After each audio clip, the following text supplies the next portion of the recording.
fond de cette proposition de résolution, je souhaite dire un mot sur la méthode. Le texte présenté est co-signé par des députés de nombreux groupes parlementaires. Il est bon que le phénomène du chemsex commence à susciter une prise de conscience plus large, mais il est tout de même regrettable qu'aucun élu du Rassemblement national ni de l'UDR n'ait été sollicité pour co-signer cette proposition. Une telle exclusion nous semble incompréhensible, d'autant plus sur un sujet de santé publique qui devrait faire l'objet d'un consensus transpartisan. Le chemsex, comme on le sait, consiste à consommer des drogues dans un cadre sexuel, souvent prolongé, avec des produits très addictifs et dangereux.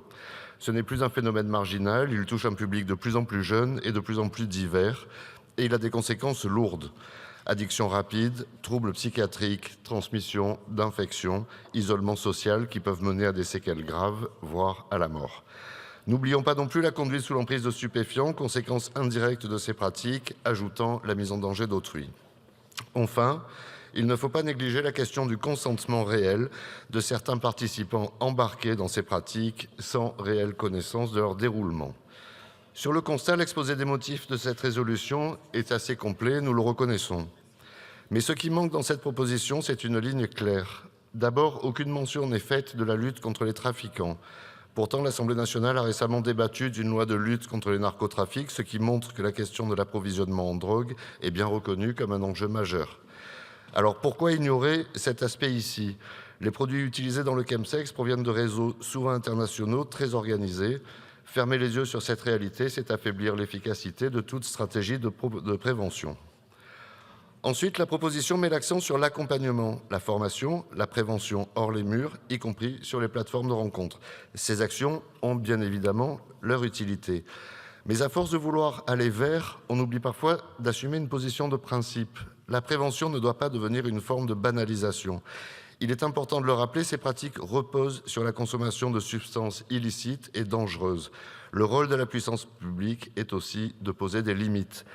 Il faut enfin établir une distinction nette entre deux situations. D'un côté, le délinquant qui viole sciemment la loi, qui consomme ou revend des produits, celui qui organise la mise en danger des autres. Celui-là doit être poursuivi et sanctionné fermement.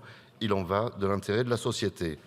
De l'autre, la personne en souffrance, dépendante, parfois isolée ou désocialisée, celle-là doit être prise en charge, soignée et protégée. Cette distinction est essentielle.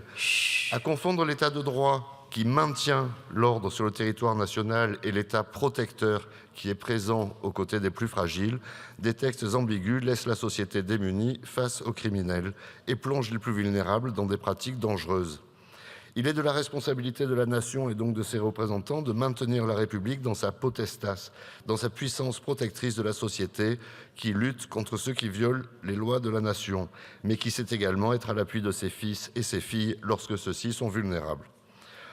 En résumé, cette proposition a le mérite de poser un diagnostic, mais elle reste incomplète, parce qu'elle refuse de dire clairement ce que le chemsex représente, un danger sanitaire, social, psychologique, qui appelle une réponse tour à tour ferme et humaine selon les situations. Dans le phénomène du chemsex, il y a une partie de libertés individuelles à préserver, des dangers à prévenir, mais aussi des infractions à sanctionner.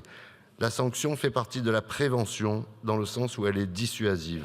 Nous avons besoin d'une politique cohérente qui lutte contre les trafics, qui informe sans détour, qui aide ceux qui veulent s'en sortir, qui punit ceux qui violent la loi et mettent en danger la société et qui assume de fixer un cadre clair au nom de l'intérêt général. Je vous remercie.